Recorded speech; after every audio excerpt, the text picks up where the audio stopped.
کون اسٹوڈنٹ ہے جو آپ میں سے اس کو پڑھے گا؟ آج کی مشقوں کو کون کر کے آیا کام؟ ہاتھ کھڑا کر لیں. 1 2 3 4، بس 4 اسٹوڈنٹ ہے پوری کلاس میں. آپ نے بھی کیا ہے یہاں سے کام کیا ہوا ہے 5 6. چلیں پڑھیں، بسم اللہ پڑھیں. اسٹارٹ کر دیں. پیج نمبر بتائیں بیٹا، پوائنٹ نمبر کیا ہے، کیا پڑھنے جا رہے ہیں بتائیں. سلسلہ الفاظ تو بیٹا خود پڑھنے ہیں نا.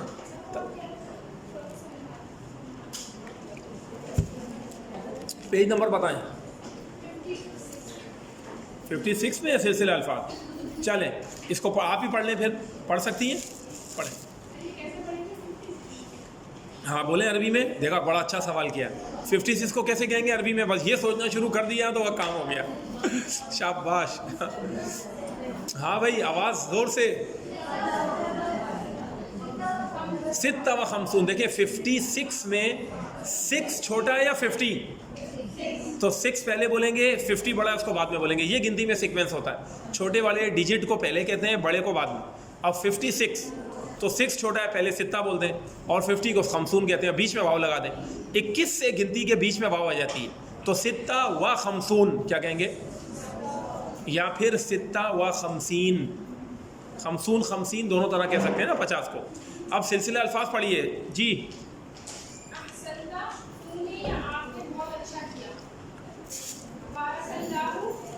احسنتا کا مطلب ہوتا ہے عربی میں جیسے ہم کہتے ہیں نا گڈ، گڈ دیتے ہیں نا، گڈ. گڈ کی جگہ ٹیچر احسنتا لکھتے ہیں.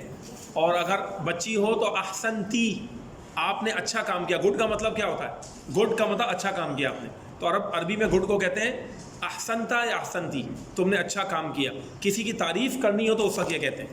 اور اکثر عرب گفتگو کہتے ہیں احسنت، آپ نے بہت اچھا کام کیا.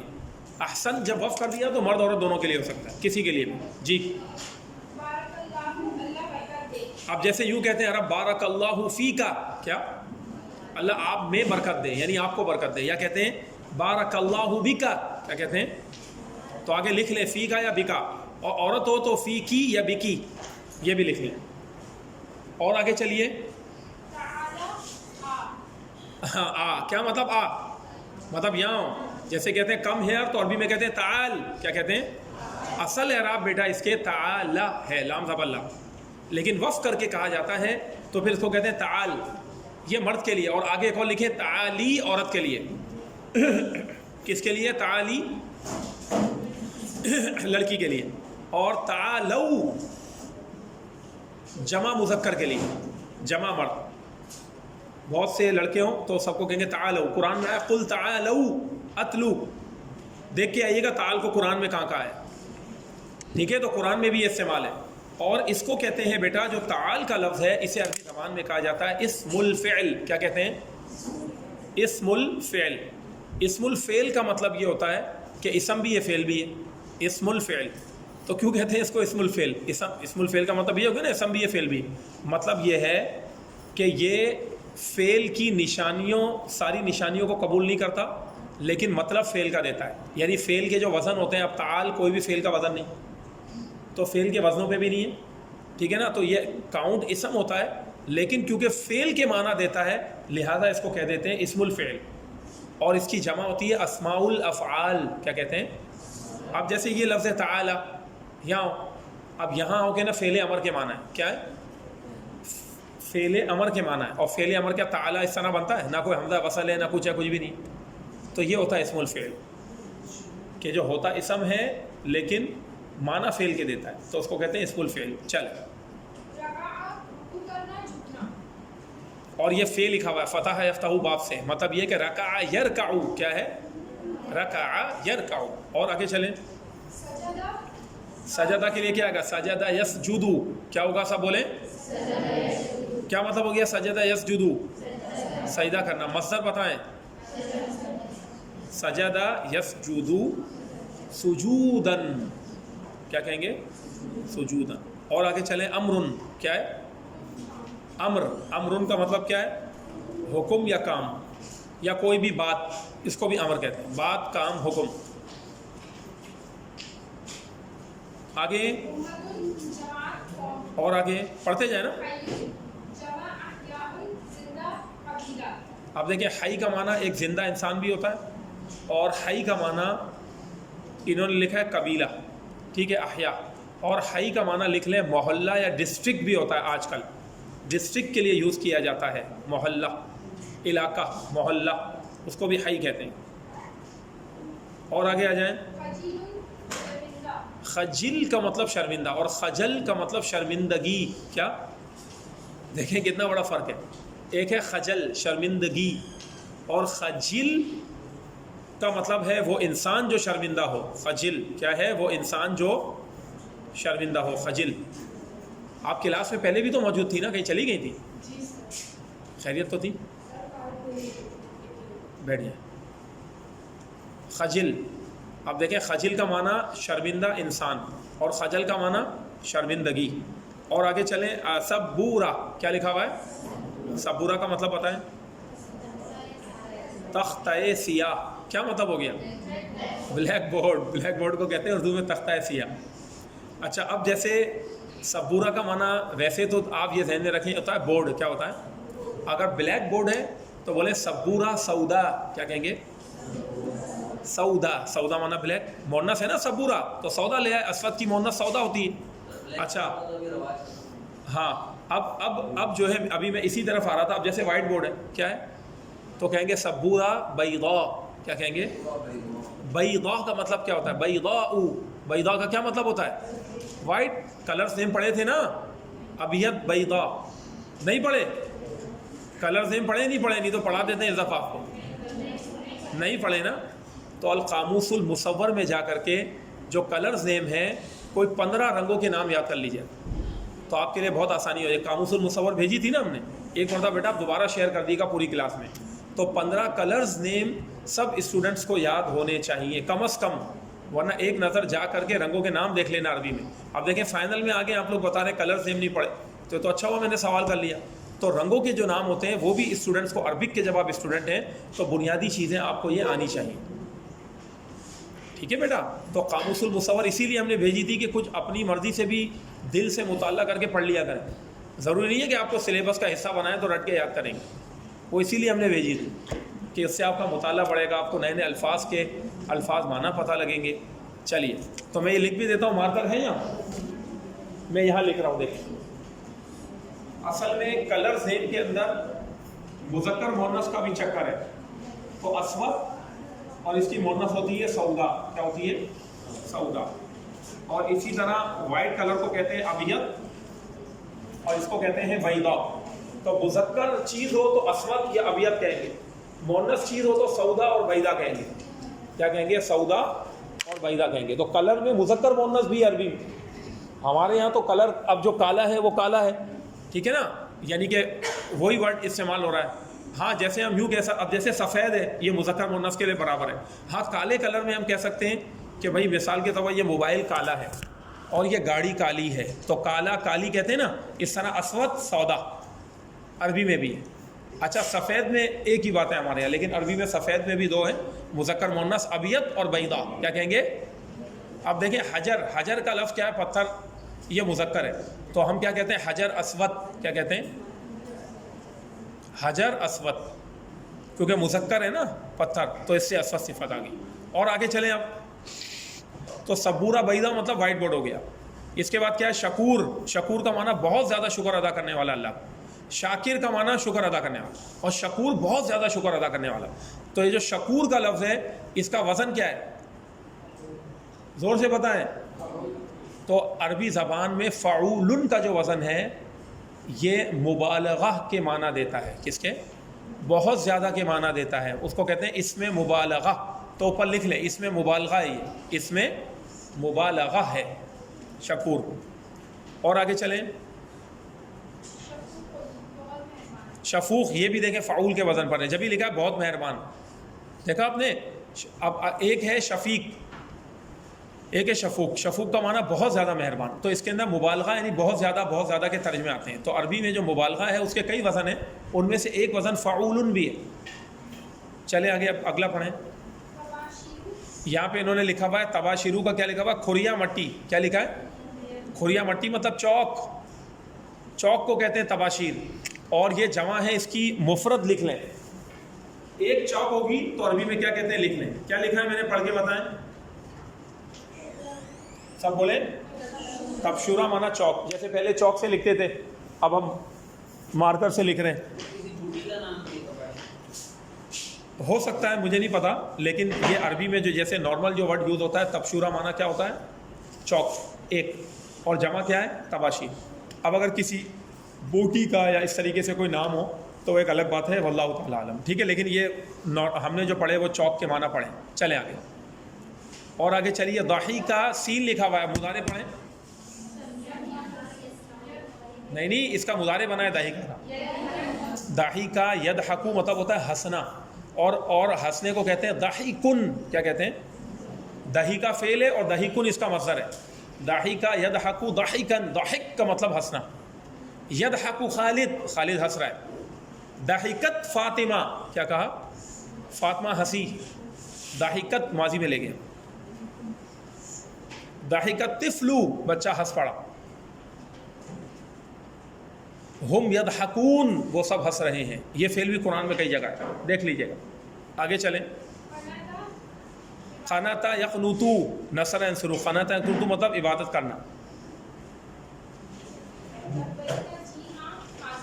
اب دیکھیں لبیک کا مطلب بھی یہی ہے کہ یہ اسم الفعل ہے. لبیک کے بظاہر کوئی فعل کا وزن نہیں ہے، لیکن اس کا مطلب ہے جی ہاں میں حاضر ہوں. تو اللہ یعنی اس کا مطلب کیا ہے؟ حاضر. اگر ایک بندہ بول رہا ہے تو میں حاضر ہوں، ٹھیک ہے نا. لبیک اللہم لبیک کہتے ہیں نا، اے اللہ ہم حاضر ہیں، اے اللہ ہم حاضر ہیں، اے اللہ میں حاضر ہوں، اے اللہ میں حاضر ہوں. جب اللہ کی بارگاہ میں جاتے ہیں اور جب ہم عمرہ یا حج کر رہے ہوتے ہیں تو لبیک پڑھی جاتی ہے، ٹھیک ہے نا، حج عمرے میں. تو اس کا مطلب یہ بھی اسم الفعل ہے، اس کا مطلب ہے میں حاضر ہوں.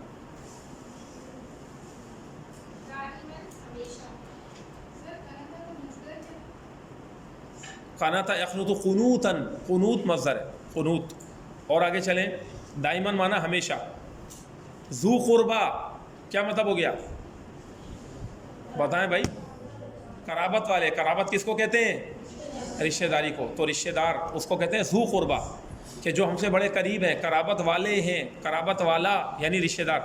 رشتہ دار انسان کے قریب ہوتا ہے. چل.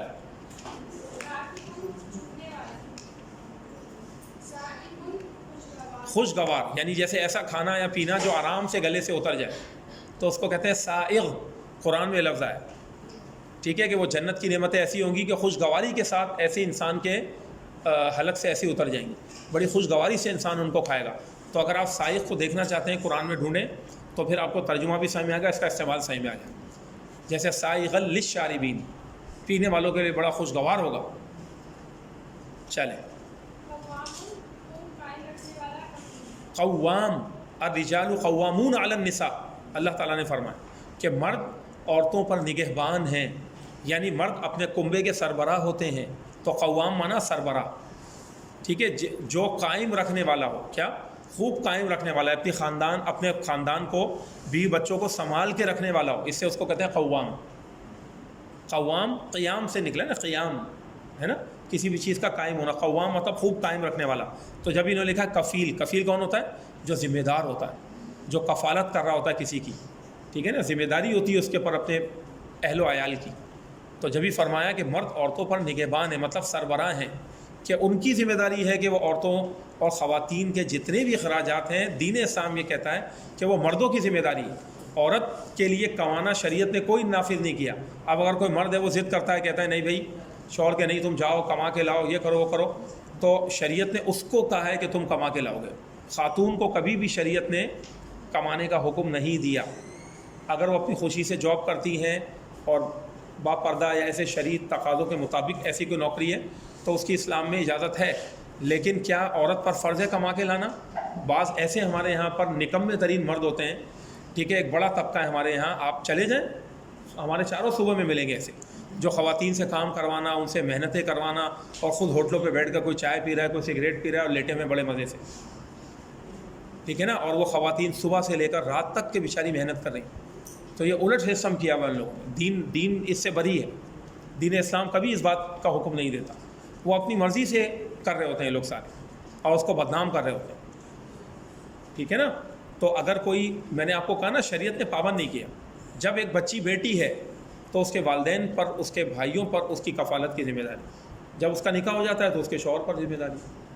تو خواتین کو پابند نہیں کیا شریعت، ٹھیک ہے، اس کے بعد فرض نہیں. اگر وہ والنٹیئرلی کوئی کام کرتی ہے کمائی کا یا کوئی جاب وغیرہ کر رہی ہے تو وہ اگر شرعی حدود کے اندر رہ کرے تو اس میں پھر کوئی حرج نہیں. ٹھیک ہے نا. چلیں آگے. تو قوام جو کہا اس کے معنی غلط نہیں لے لینے کہ بس پھر عورت کا کوئی حق ہی نہیں ہے. ٹھیک ہے نا, ایسا نہیں ہے, سب کے حق ہے. چلیں.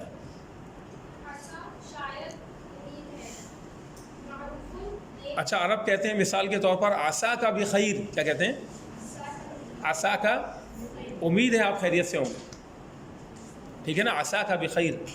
اسی طرح قرآن میں عسا کہاں کہاں آیا ہے, نوٹ کر لیں اسائنمنٹ کا. امید ہے کہ معنی ہوتے ہیں یا قریب ہے کہ معنی ہوتے ہیں اس کے. عسا ان یبعثک ربک مقاما محمودا. اے نبی, آپ کو آپ کا رب مقام محمود پر فائز فرمائے گا. یہ بہت بڑی آیت ہے قرآن کریم کی. ہمارے نبی صلی اللہ علیہ وسلم کی اتنی بڑی نعت ہے یہ کہ یہ نعت مانا تعریف. نعت کا کیا مطلب ہوتا ہے عربی میں؟ تعریف. اتنی بڑی تعریف ہے جو اللہ رب العالمین نے خود بیان کی ہے اپنی کتاب میں. سمجھ آ رہی ہے بات؟ تو جو آپ نے دیکھا اہل اسلام کا یہ طریقہ ہے, وتیرہ رہا ہے کہ وہ اللہ تعالیٰ کی جہاں حمد بیان کرتے ہیں وہیں اللہ کے نبی صلی اللہ علیہ وسلم کی نعتیں اور آپ کی تعریف کہتے ہیں, چاہے وہ نثر کی صورت میں ہو چاہے وہ اشعار کی صورت میں ہو. اشعار کی صورت میں نعت رسول مقبول صلی اللہ علیہ وسلم کہتے ہیں. تو یہ اتنا بڑا مقام ہے جو اللہ تعالیٰ فرما رہا ہے. عسا ان یبعثک ربک مقاما محمودا. اس کو پڑھ کے آئیے گا اس آیت کو, اور اس کی تفسیر ذرا دیکھ کے آئیے گا, پھر مجھے بتائیے گا کہ اس میں کیا کہا جا رہا ہے. اللہ نے اپنے نبی کو مقام محمود کیا ہے, یہ آپ سے سوال ہے. ٹھیک ہے, تو آپ کو اندازہ ہو جائے گا کہ ہمیں اپنے نبی سے کتنی محبت کرنی چاہیے کہ اللہ رب العالمین نے خود نے اپنے نبی کی اتنی بڑی تعریف بیان فرمائی. ٹھیک ہے. اسی طرح یہ جو آیت ہے کہ ان اللہ وملائکتہ یصلون علی النبی یا ایھا الذین آمنوا صلوا علیہ وسلموا تسلیما. یہ آیت کریمہ بھی ایک بہت عظیم الشان ہمارے نبی صلی اللہ علیہ وسلم کی نعت ہے جو اللہ رب العالمین نے اپنی کتاب میں بیان فرمائی. یعنی اپنے نبی کو وہ عزت و توقیر عطا فرمائی کہ جس سے امت کو یہ سکھا دیا کہ انہیں اپنے نبی سے کتنی زیادہ محبت کرنی چاہیے. ٹھیک ہے نا. تو یہ قرآن جب ہم پڑھتے ہیں تو انسان کی عقل دنگ رہ جاتی ہے. بعض آیتیں طیبات ایسی ہیں جو اللہ نے اپنے نبی کی شان بیان کی, جس سے پتہ لگتا ہے کہ اللہ کو اپنے نبی سے بہت ہی زیادہ محبت ہے. حالانکہ وہ رب العالمین کسی کا محتاج نہیں, وہ بے نیاز ذات ہے, لیکن اپنے نبیوں سے اس کو اتنا زیادہ پیار ہے اس کی بے نیازی کے باوجود. ٹھیک ہے نا. اس کو کسی کی حاجت نہیں ہے, لیکن اس کے باوجود وہ اپنے پیاروں سے اپنے انبیاء علیہ السلام جو اللہ کے نبی ہیں, رسول ہیں, اس کے نیک بندے صالحین ہیں, ان سے کتنا اللہ کو پیار ہے. تو اس کو ذرا مقام محمود کو آپ دیکھ کے آئیے گا, پھر مجھے بتائیے گا کہ ہمیں یہ تفسیر ملی. کوئی کہے گا مجھے یہ تفسیر ملی, پڑھ کے آئیے گا آپ اپنے اپنے طور پر. چلیں. عصا کا استعمال قرآن سے نکالنا یہ اسائنمنٹ کا حصہ ہے. عصا فعل کا, سب کا نہیں کہہ رہا میں, عصا کا. چلیں آگے. معروف معنی نیک کام. اس کے بعد ہے معینہ. معینہ کا مطلب ہوتا ہے کوئی بھی مقررہ. جیسے ہم کہتے ہیں نا وقت معینہ پر آ جائیے گا کہتے نہیں کہتے وقت معین کہ بھائی ایک فکس ٹائم پر آ جانا. معینہ معنی مقررہ یعنی فکس. چلیں. معین. میت کا معنی مردہ, جس کا انتقال ہو جائے. اور آگے نجس یا نجس کا مطلب ہوتا ہے ناپاک یا گندا. نجاست کو کہتے ہیں نجس. فاحشہ بے حیائی کے کام کو کہتے ہیں. کس کو کہتے ہیں؟ بے حیائی کے کام کو کہتے ہیں فاحشۃ. اور اس کی جمع لکھ لیں فواحش. کیا ہے؟ فواحش. علی الراس والعین, سر آنکھوں پر. کیا ہے؟ بصر و چشم. کیا لکھا ہے انہوں نے؟ بصر و چشم. جیسے مثال کے طور پر مثال دے رہا ہوں, کوئی بھی ہمارے بڑے ہوں, والدین ہوں, اچھا ہمارے استاد ہیں, کوئی بھی. اب انہوں نے مثال کے طور پر کوئی کام کہا کہ بھئی یہ کام کرو, یا پانی لاؤ, یا آپ اس چیز کو وہاں رکھ دیں, ٹھیک ہے, یا فلاں چیز لے کر آ جاؤ. تو عربی میں یوں کہتے ہیں علی الراس والعین. کیا کہتے ہیں؟ یعنی آپ کا حکم سر آنکھوں پر, یوں مطلب ہوتا ہے. اور بسا اوقات یوں بھی کہتے ہیں علی راسی وعینی. کیا کہتے ہیں؟ میرے سر اور آنکھوں پر آپ کا حکم. تو ایک ادبانہ انداز ہے کہ سامنے والے کو عزت دی جاتی. بلکہ ہم نے وہاں ملک شام میں تو یہ دیکھا کہ مثال کے طور پر ہم کوئی چیز خریدنے گئے بھائی صبح صبح ناشتے کے وقت میں, جیسے وہاں پھول ملتے ہیں, ایک بڑی لوبیا ہوتی ہے, پھول کہتے ہیں, وہ ناشتے میں کھاتے ہیں. پھول لینے گئے, کوئی بھی چیز لینے گئے آپ خریداری کے لیے, دکاندار کے پاس گئے, تو آپ نے اس کو کہا یار یہ دے دینا مجھے, 2 روٹی دے دینا, پھلا دے دینا. تو وہ اکثر یہ کہتے تھے علی راسی وعینی حبیب. کیا کہتے تھے؟ علی راسی وعینی حبیب, یعنی پیارے دوست یا پیارے میرے سر آنکھوں پر آپ کے حکم. وہ عام عوام وہاں کی یہ کہتی تھی. اتنے مطلب ان کے اخلاق اور ان کی عادتیں. اور بسا اوقات یوں کہتے تھے تکرم عینک, کیا کہتے تھے؟ یوں اشارہ کر کے آنکھوں کو, تکرم عینک, مطلب یہ اللہ آپ کی آنکھ کو عزت دے, مطلب یہ کہ اللہ آپ کو عزت دے اور بالکل میں حاضر ہوں اور میں ابھی آپ کو دے دیتا ہوں, یہ چیز دے دیتا ہوں. تو کہتے ہیں تکرم عینک, یہ ایک عام عامیانہ لہجہ ہے, مطلب تکرم عینک کا کیا ہے؟ کرم تو پڑھا ہے نا, تو تکرم عینک کا کیا مطلب ہے؟ آپ کی آنکھ باعزت ہو. تو جب انسان کی آنکھ باعزت ہو مطلب یہ ہے کہ ایک عضو کو کہہ کر وہ پورا جسم مراد لے, یعنی آپ کو اللہ عزت دے, آپ کو اللہ عزت دے. تو اس طریقے سے ان کے انداز ہوتے ہیں. عربوں کے تو اللہ راسی اول عین یہ ہے. اس کے بعد اگلا کیا ہے؟ قسطن, کیا ہے؟ قسطن مانا انصاف, اور اس کے بعد لکھا ہوا ہا کا مطلب کیا ہوتا ہے؟ ہاں خبردار, سنو, آگاہ ہو جاؤ. اسے کہتے ہیں حرف تنبیہ. کیا کہتے ہیں؟ حرف تنبیہ. کسی بات کی طرف توجہ کرانی ہو تو کہتے ہیں ہاں, اس کے بعد آگے کہتے ہیں. یہ جو آپ اس میں اشارہ پڑھتے ہیں نا بیٹا, اس میں اشارہ بول کے بتائیں. ہاں پہلے والا زور سے, ہاذا, ہذہ, ہارا, ہا, یہ ہا حرف تنبیہ ہے. اصل میں تو اس میں اشارہ ذا ہے. کیا ہے؟ تو جب آپ کسی کو کہتے ہیں نا, اب توجہ کریے گا میری طرف دیکھیں سب, جیسے یہ پین ہے تو میں آپ کو کہوں ہاذا قلم, کیا کہوں؟ تو عرب جب کہتے ہیں ہاذا قلم, یہ پین ہے, تو جب وہ ہا کہہ رہے ہوتے ہیں تو وہ سامنے والے کو مخاطب کر رہے ہوتے ہیں, کہہ رہے ہوتے ہیں توجہ کرو یہ پین ہے, یہ مطلب ہے ہاذا کا. ہاذا, ہا, ذا قلم, توجہ کرو یہ پین ہے. تو ہاذا میں جو ہا ہے وہ حرف تنبیہ ہے, اور اصل اس میں اشارہ وہ ذا ہے. یہی وجہ ہے کہ کئی مرتبہ بعض عربی جب وہ عبارات آتی ہیں تو اس میں جو ذا آ جاتا ہے الگ سے بھی آ جاتا ہے, ذا اس میں اشارہ ہوتا ہے. اسی طرح ہذہ میں ذی اس میں اشارہ, اور ہا حرف تنبیہ. جی بیٹا, کس نے کہا تھا یہ سلسلہ الفاظ پڑھا دیں؟ اب یہ پورا ایک سبق بن گیا نا آپ کا. چلیں آگے پڑھیں. آپ چلیے پڑھیں, آگے پڑھیں. ہاں اس کو پڑھیں.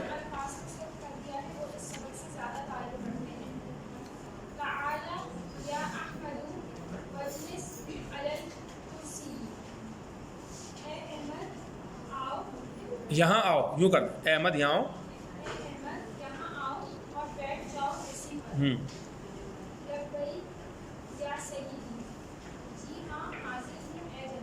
ہاں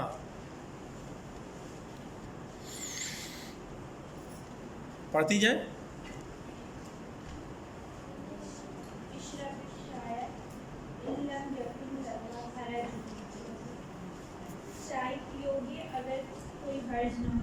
پیو گے نہیں, وہ حکم دے رہا ہے بیٹا اس کو.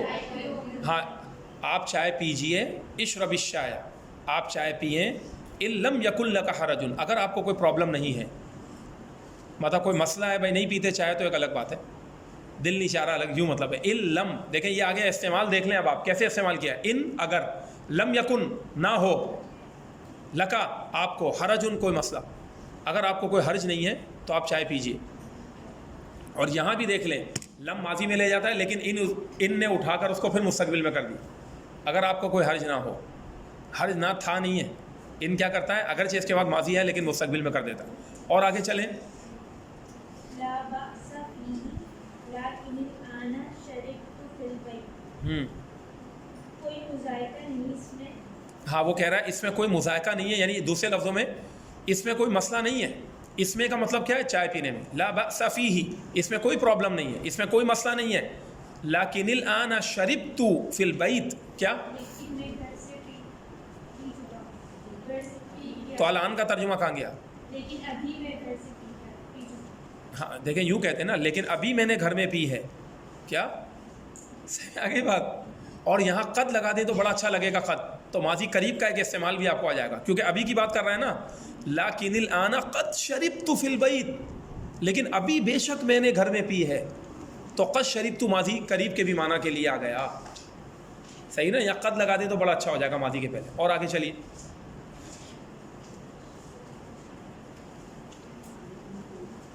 پڑھ لیں ایک اور اسٹوڈنٹ پڑھ لیں کوئی اگلا. رغبتن کر دیں اس کو, پہلی بات یہ ہے کیونکہ ایک کانا کا اسم ہے جو بعد میں آیا. لکا یہ اس کی خبر ہے جو پہلے آ گئی, تو رغبتن غلط لگا ہوا. یہ رغبتن یہ اسم ہے کانا کا, پیش آئے گی. اب ترجمہ کریں. تو پھر دیکھیں یہ فا کیسے آیا, استعمال دیکھیں بیٹا فا کا کب آتا ہے, واؤ کا. تو پھر اس نے کہا نا چائے نہیں ابھی میں پی کے آؤں, تو اس نے کہا فشرب القہوۃ, اس کا مطلب تو پھر آپ کافی کو پی لیں. آگے پڑھیں. پھر آپ کافی پی لو اگر آپ کو پسند ہے تو پھر آپ کافی پی لو. دیکھیں اب لفظی ترجمہ کیا ہوگا, صحیح کیا آپ نے, لیکن اس کا لفظی ترجمہ کیسے ہوگا, ان کانا لکا, اگر ہے آپ کو رغبت رغبت فیہا, اس میں کافی میں, اگر آپ کو اس میں رغبت ہے تو پھر آپ کافی پی لو. کیا مطلب ہے, اگر آپ کا دل چاہ رہا ہے, ہم بولتے ہیں نا آپ کا دل چاہ رہا ہے, تو اس کو عربی میں یوں کہتے ہیں ان کان لکا رغبت فیہا, اگر آپ کو اس میں رغبت ہے تو کافی پی لو. کافی میں رغبت ہے تو کافی پی لو, کافی پینے کا دل چاہ رہا ہے تو کافی پی لو. اب آگے چلیں, نام یا سیدی سمعت تھوڑا تھوڑا کر کے ترجمہ کیا کریں. جی ہاں اے جناب, سمعت میں نے سنا ہے, انا کے فنجان القہوۃ کہ ایک کافی کی پیالی, بعد الطعام کھانے کے بعد, ینفع للہضم فائدہ پہنچاتی ہے ہاضمے کو. ہاں, ہضم کرنے میں فائدہ دیتی ہے کافی کی پیالی, کھانے کے بعد ہضم میں فائدہ دیتی ہے. ینفع للہضم, تو دیکھیں ہضم جو ہم کہتے ہیں اردو میں, تو وہ زے سے نہیں ہوتا, وہ دوت سے ہی ہوتا ہے, ایسے ہی لکھا جاتا ہے ہضم, اور ہم نے عربی سے لیا ہے, وہ ہاضمے کے لیے فائدہ مند ہے. آگے چلیے.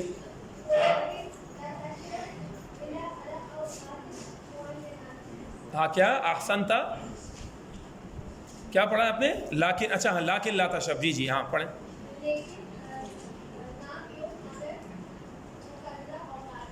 ہاں لیکن نہ پیو مگر مقررہ اوقات پر, مطلب کیا ہوا, لیکن مقررہ اوقات پر ہی پینا, ایک فکس ٹائم رکھ لو, فکس ٹائم پہ ہی پیا کرو, ہر وقت نہیں پیتے رہنا کافی, یہ کہنا چاہ رہا. اچھا لا تشرب کون سا فعل ہے بیٹا, فعل نہیں, تو آپ فعل نہیں کا استعمال دیکھ لیں, جب بھی مضارع ساکن ہے, لیکن مت پینا مگر مقررہ اوقات پر. آگے.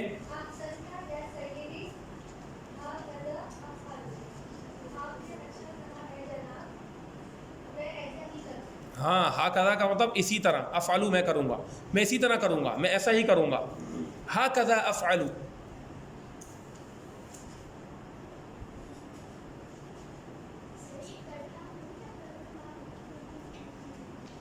دونوں ہو سکتے ہیں. اگر کوئی یوں ترجمہ کہتا ہے کہ گویا کہ اس نے یہ کہا, آپ نے اچھا کہا میرے جناب, ہا کذا افعل, میں ایسے ہی کرتا ہوں, ایک تو یہ ہو سکتا ہے, لیکن زیادہ بہتر یہاں کیا ہے کہ وہ اس کو نصیحت کر رہا ہے, تو اس نے کہا آپ نے بہت اچھا کیا میرے محترم, ہا کذا افعل, اب میں ایسے ہی کیا کروں گا. تو یہ بھی ہو سکتا ہے, دونوں احتمال ہیں. بسا اوقات عبارت میں دو گنجائشیں ہوتی ہیں, تو جو زیادہ قریبی معنی لگ رہا ہو اس کو ہم ترجیح دے کے ترجمہ بنا دیتے ہیں, کیونکہ مضارع تو دونوں معنی دیتا ہے نا, حال کے بھی دیتا ہے, مستقبل کے بھی دیتا ہے. چلیں آگے. اگلا.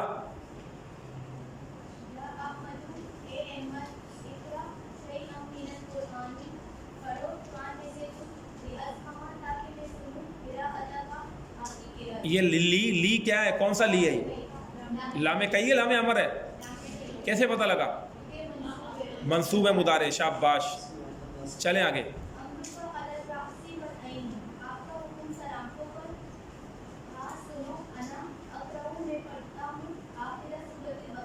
اب دیکھیں یہ کیا اسٹائل ہوتا ہے عربی کا, ہا انا, کیا ہا انا اقرأ آخر سورۃ البقرہ, اس کا مطلب یہ ہوتا ہے, جیسے تھوڑا سا میں ایکسپریشن اسی لیے دے رہا ہوں آپ کو صحیح میں ہے, جیسے اس نے کہا نا کہ یا احمد اقرأ شیء من القرآن, احمد قرآن کا کوئی حصہ پڑھو, لی اسمع قراءتک, تاکہ میں آپ کی قرات کو سنوں. تو اس نے کہا امرک علی الراس والعین, آپ کا حکم سر آنکھوں پر ہے جناب.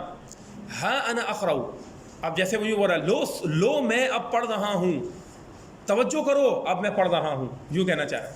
ہا انا اقرأ, لو سنو, توجہ کرو یہاں, ہاں انا اقرأ آخر سورۃ البقرہ, لو اب میں پڑھ رہا ہوں سورہ بقرہ کی آخری آیت, سورہ بقرہ کی آخری آیت. چلے,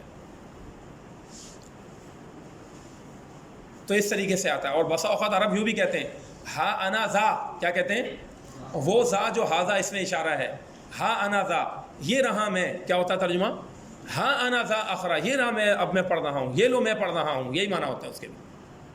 ذا بھی لگا دیتے ہیں آگے, ہا انا ذا اقرأ آخر سورۃ البقرہ.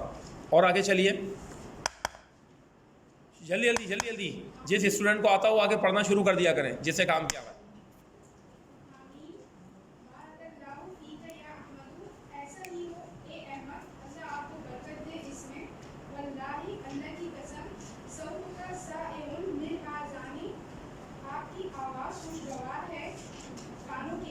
کانوں کے لیے آپ کی آواز خوشگوار ہے. کیا مطلب ہے؟ آپ کی آواز بڑی بھلی لگتی ہے, بڑی اچھی لگتی ہے کانوں کو, یہ مطلب ہے. سائغ للآذان, آپ کی آواز تو بڑی ہی اچھی لگتی ہے, خوشگوار لگتی ہے کانوں کو. آگے وقراءتک, اور آپ کی قراءت مؤثرۃ, مؤثرۃ فی القلوب, دلوں میں اثر پیدا کرتی ہے. ہاں, اور آپ کی قرات دلوں میں اثر انداز ہوتی ہے, اثر پیدا کرتی ہے, ایک تاثیر پیدا کر دیتی ہے دل میں. مطلب بندے پہ کیفیت طاری ہو جاتی ہے جب تم قرآن پڑھتے ہو. اس نے اس کی بڑی تعریف کی, تلاوت کی. اب وہ احمد نے کیا کہا پھر؟ انما ہوا من کرم اخلاقی اخلاقی کا. اخلاقی کا یا سیدی اے جناب, یہ صرف آپ کے بزرگانہ اخلاق کی وجہ سے ہے. ہاں, اور یوں بھی کہہ سکتے ہیں کہ انما کا معنی صرف ہوتا ہے نا, یہ تو محض آپ کے کریمانہ اخلاق سے ہے, یہ تو صرف آپ کے اچھے اخلاق سے ہے اے جناب. مطلب یہ کہ آپ اچھے ہو تو میری قرات تمہیں اچھی لگ رہی. اس نے اس کی تلاوت کی تعریف کی, تو احمد نے اس کے اخلاق کی تعریف کی کہ آپ اچھے ہیں تو میں آپ کو اچھا لگ رہا ہوں. اچھا انسان دوسرے کی تعریف کرتا ہے. یوں کہ انما ہوا من کرم اخلاقی کا یا سیدی, یہ تو آپ کے بڑے کریمانہ اخلاق سے ہے کہ آپ نے میری تلاوت کو اچھا کہا. یوں کہنا چاہیں. دیکھ رہے ہیں کیسی ادبانہ گفتگو ہو رہی ہے, بڑے ادب و آداب والی باتیں ہو رہی ہیں. اچھا, میرا خیال ہے وقت جو ہے وہ جا رہا ہے آج, تو آج پھر ہم, ٹائم ہو گیا ہے نا, یہیں پر ہی ہم روک دیتے ہیں. آگے مزید کنٹینیو رکھیں گے انشاءاللہ تعالی. وما علینا الا البلاغ.